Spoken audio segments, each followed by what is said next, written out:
Hello, I'm IBX Toycat, and today I'm back in my tutorial world to explain to you how the dropper works in Minecraft for Xbox and Minecraft for PlayStation. So, the dropper is a brand new redstone item which was just introduced with the latest update, and a lot of people first look at it and just kind of discount it as being a second dispenser, because if you look at this dispenser, it's just this, and if you look at the dropper, it's very similar, and that gets even more confusing when you turn them both on, because they'll both, drop items out in kind of the same way, like they both dispense them out, and now you can pick them up. However, there are quite a few differences between the dropper and the dispenser, and in fact the dropper is kind of more like a hopper in some ways. So in this video I'll be explaining what the dropper can do, why it's worth checking out, and I think even if you're not into redstone, it's quite an exciting block. So please do like the video if you liked it, it's very appreciated, and it helps out the channel. But with that said, let's get straight into the video. So the first key difference between the dropper and the dispenser that might, be useful to you, especially if you're a map maker or something, is that instead of where the dispenser will just fire out some items in their real form. So for instance, if you put a spawn egg or TNT inside the dispenser,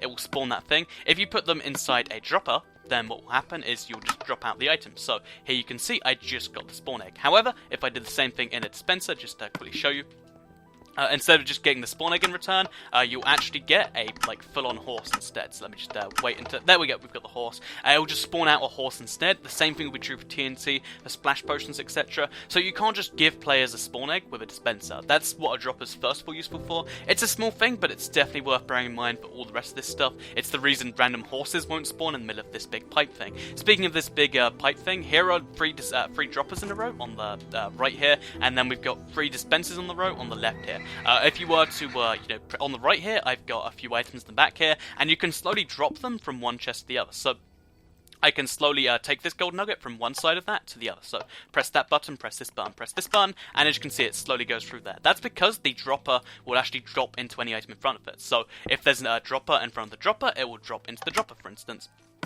And, it will do that over and over again, and that's kind of a basic explanation of what happens there. So, the dispenser, on the other hand, instead of, just dropping into the thing in front of it, if there's something in front of it, it just kind of fires out at a slightly random angle, sometimes over there, sometimes, behind it, over here.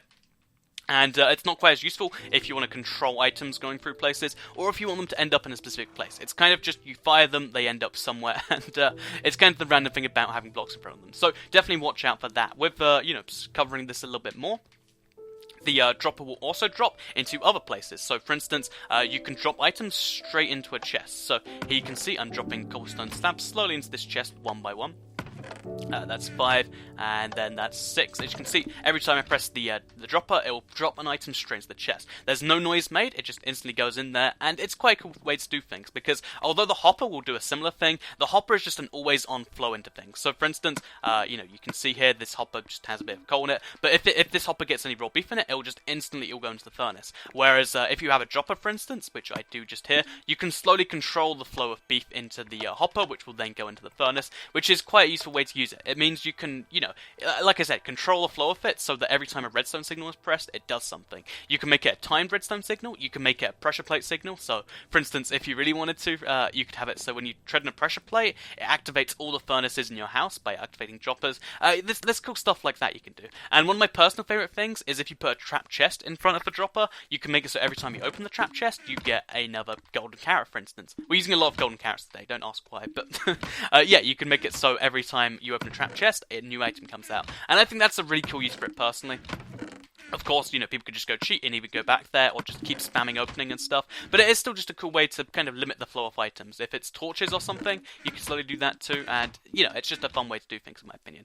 You can also do things, let me just quickly break this circuit. And then get the redstone out. What you can also do is you can make it so that you have, say, a dropper here with 6 separate items.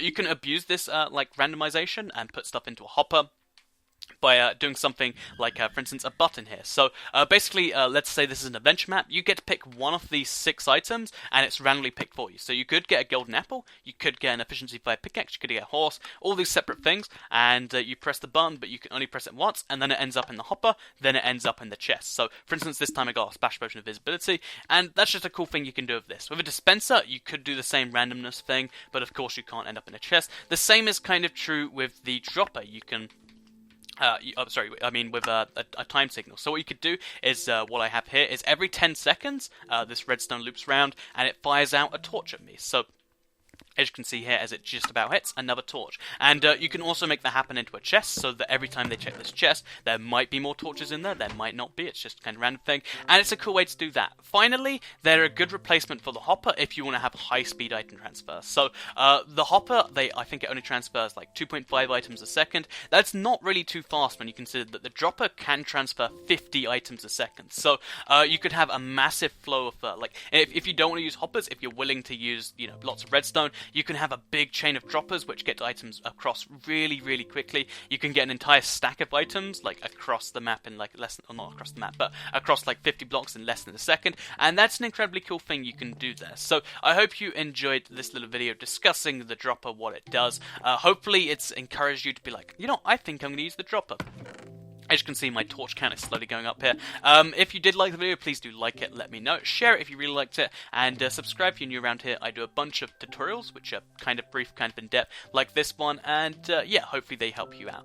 Anyway, thank you for watching the video, and I'll see you in the next one.